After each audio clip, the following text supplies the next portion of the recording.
ਲੋਕੀ ਲੈ ਜਾਣੀ ਮੂਆਲੀ ਤੋਪਾ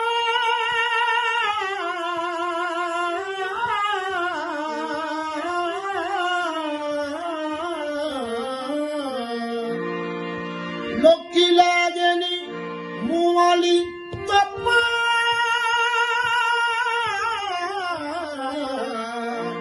ਚੁੱਪ ਲੈ ਜਾ ਹਾਰ ਜਾਣਗੇ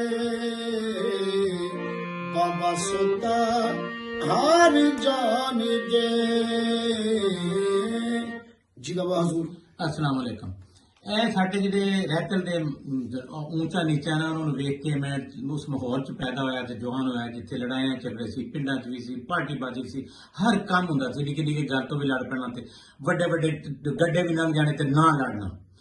ਇੱਥੇ ਫਿਰ ਇਹ ਮੇਰੇ ਪਿਛਲਾ ਜ਼ਮਾਨਾ ਮੈਂ ਯਾਦ ਕੀਤਾ, ਵਕਤ ਯਾਦ ਕੀਤੇ, ਪਿਛਲੇ ਵੇਲੇ ਯਾਦ ਕੀਤੇ, ਭੁੱਲੇ ਪਿਛਲੇ ਤੇ ਮੈਨੂੰ ਇਹ ਖਿਆਲ ਹੈ ਮੇਰੇ ਦਿਮਾਗ 'ਚ ਪਾਈ ਰੱਬੁਲ ਇੱਜ਼ਤ ਨੇ ਕਿ ਯਾਰ ਇਹ ਕੋਈ ਐਸੀ ਗੱਲ ਕੱਢ ਕਿ ਜਿਹੜਾ ਇਹ ਕੋਈ ਸਬਕ ਦੇ ਐਸਾ ਕਿ ਬਈ ਜਿਹੜਾ ਨਾ ਇਹ ਲੋਕ ਇਹ ਕੰਮ ਨਾ ਕਰਨ ਤੇ ਉਹਦੇ 'ਚ ਨਰਮੀ ਪੈਦਾ ਕੀਤੀ ਜਾਏ। ਫਿਰ ਅੱਲਾ ਦੀ ਜ਼ਾਤ ਨੇ ਮੇਰੇ ਦਿਮਾਗ 'ਚ ਗੱਲ ਪਾਈ ਕਿ ਇਹਨਾਂ ਨੂੰ ਇਹ ਸਮਝਾ ਭਈ ਇੱਕ ਆਇਆ ਬੰਦਾ ਤੇ ਉੱਥੇ ਅਸਲਾ ਲੈਣ ਆਉਂਦੇ ਨੇ ਸਾਡੇ ਲੜਨ ਵਾਸਤੇ। तो एक दुकान ते गया असले लैन ते कोई बंदा लड़न की खातर ते उन्हें क्या इदा कर लोकी ते बड़े बड़े असले लै गए, लोग तोपा भी लै गए ने।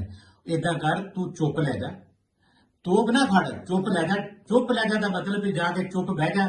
जे कोई बोले तू नहीं बोलना, जे कोई गाल कटे तू नहीं बोलना, तू जवाब नहीं देना, तू औखा होवे तू नहीं होना, तू सबर करना।